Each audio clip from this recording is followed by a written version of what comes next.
अस्सलाम वालेकुम, बिस्मिल्लाहिर्रहमानिर्रहीम। अक्सर सवाल ये पूछा जाता है कि नमाज में खुशू कैसे आए।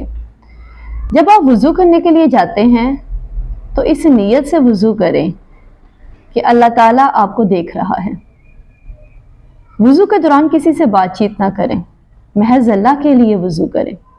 वज़ू के दौरान अपने उज़्व को धोते हुए इस यकीन के साथ धोएं कि आप अपने आप को अल्लाह ताला के लिए पाक कर रहे हैं। जब आप नमाज के लिए जाएं तो इस नीयत के साथ जाएं कि इसके बाद अल्लाह ताला हमारे तमाम गुनाहों को बख्श देगा। सवाब की नीयत के साथ नमाज अदा की जाए। जब नमाज अदा करें तो अच्छे साफ सुथरे कपड़े पहन के नमाज पढ़ें, इस यकीन के साथ कि आप जहानों के मालिक के साथ मुलाकात करने जा रहे हैं। खौफ और ताज़ीम के साथ नमाज अदा की जाए। नमाज को इत्मीनान से अदा किया जाए। जिस तरह रसूलुल्लाह सल्लल्लाहु अलैहि वसल्लम ने नमाज अदा करने का हुक्म दिया है उस तरह नमाज अदा की जाए।